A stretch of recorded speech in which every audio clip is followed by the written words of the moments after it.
Friends, अपने परिवार में, अपनी फैमिली में कई अपन जो काम करते हैं या कई काम करने वाले होते हैं, कई चीजों की प्लानिंग चल रही थी। अपन मान लीजिए कोई टूर से समझें कि अपन कोई टूर करें, और टूर में भी अपन जो भगवान की बात करें, मान लीजिए हम मंदिर की टूर की बात करें कि कोई मंदिर है, फेमस मंदिर है, उसमें टूर है, उसमें हमको जाना है।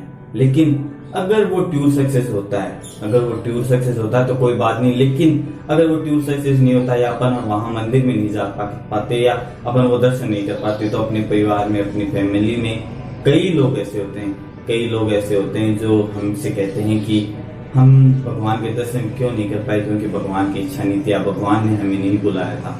कई लोग ऐसे होते हैं माय डियर फ्रेंड्स। तो हमें कहते हैं किसी भी काम में देख लीजिए, मंदिर जाने में, क्योंकि किसी भी काम में देख लीजिए, अगर आप कोई बिजनेस करना चाहते हैं, आपकी जो भी इच्छा है, जो काम आप करना चाहते हैं, तो वो नहीं होता, तो कई लोग अपने आप को ये दिलासा देने के लिए, अपने आप को ये कंफर्ट में लाने के लिए कह देते कि भगवान की इच्छा नहीं हुई इसलिए हम नहीं कर पाए। और कई लोग इसे मानते भी हैं कि भगवान की इच्छा की वजह से ये काम नहीं कर पाया।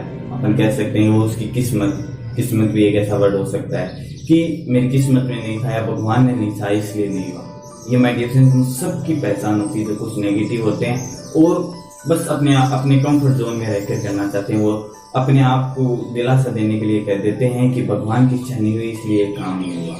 अपन इसी चीज को एक स्टोरी से, एक एग्जाम्पल से समझते हैं। स्टोरी ये थी कि मान लीजिए कि एक भक्त है, भगवान का भक्त है, एक गांव में, एक मंदिर में, वो हमेशा उस मंदिर में रहता है। एक बार क्या होता है कि उस मंदिर में, उस गांव में बाढ़ आती है, भयंकर बाढ़। पूरा गांव अफरा तफरी में, कई उधर भाग रहे हैं, कई नाव का बंदोबस्त कर रहे हैं, कई पहाड़ पे जा रहे हैं, कई इधर गांव में जा रहे हैं। लेकिन वो भक्त, उस मंदिर में भक्त, वो वहीं का वहीं रहता है, वो कहीं नहीं हिलता। कुछ देर बाद उसके पास कई लोग आते हैं, कुछ लोग आते हैं जो उनसे कहते हैं कि भक्त आप हमारे साथ चलिए, वरना ये पानी आपको आप इसमें डूब जाएंगे और आपकी जान जा सकती है। लेकिन वो भक्त उनसे यही कहता है कि मुझे मेरा भगवान बचाएगा, क्यों? क्योंकि मेरी भगवान में पूरी श्रद्धा और मुझे भगवान किसी न किसी तरीके से बचा ही लेगा। थोड़ी देर बाद क्या होता है, वो पानी उन सीढ़ियों तक पहुंच जाता है, मंदिर की सीढ़ियों तक पहुंच जाता है। फिर कई लोग उनके पास नाव लेकर आते हैं कि आप हमारे साथ चलिए, वरना इस पानी में डूब जाएंगे। लेकिन वो फिर वही बात मुझसे कहते हैं कि ये पानी मुझे मेरा कुछ नहीं कर पाएगा, क्योंकि मेरी भगवान में इतनी श्रद्धा है, मुझे मेरा भगवान बचाएगा। वो लोग कहीं इधर भाग रहे हैं, कहीं उधर भाग रहे हैं, कहीं पहाड़ पे जा रहे हैं, कहीं दूसरे गांव में जा रहे हैं, लेकिन वो भक्त तस का मस नहीं, वो वहीं का वहीं विराजमान में बैठा रहता है।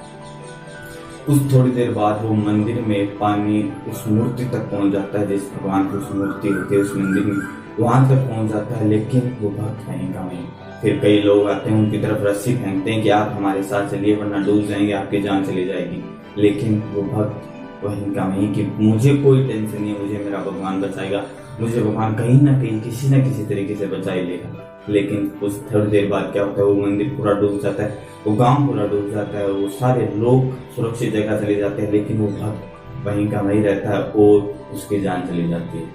वो भगवान के पास जाकर सवाल पूछता है, क्योंकि मरने के बाद भगवान के पास जाते हैं, अपन ऐसा मानते हैं। वो भक्त भगवान के पास जाकर पूछता है, भगवान मैंने आप में इतनी श्रद्धा रखी, इतनी भक्ति की आपकी, और सब लोगों को यही बताया कि भगवान मुझे बचाएगा, इसलिए क्यों आपने ऐसा किया कि मुझे बचाया क्यों नहीं? मुझे क्यों कोई इशारा, कोई तरीका, कोई भी इंतजाम ऐसा क्यों नहीं किया कि मैं बच सकूं? कोई मुझे ऐसा इशारा क्यों नहीं दिया कि इस तरीकों को अपनाकर मैं बच सकूं? तो भगवान ने उसको जवाब देते हुए कहा कि वो 3 बार मैंने लोग तुम्हारे पास भेजे थे। पहली बार वो लोग आए थे कि तुम्हारी जान चली जाएगी, तुम चले जाओ। दूसरी बार वो नाव लेकर आए तो भी तुमने मना किया। तीसरी बार मैंने रस्सियां फेंकवाई तो भी मना किया। तो और मैं इससे ज्यादा इशारा क्या देता तुम? क्या मैं वहां खुद आकर ये कहता है कि आ मेरे साथ चल, मैं तेरे को बचाता हूँ? मैंने इतने इशारे दिए, क्यों नहीं समझा?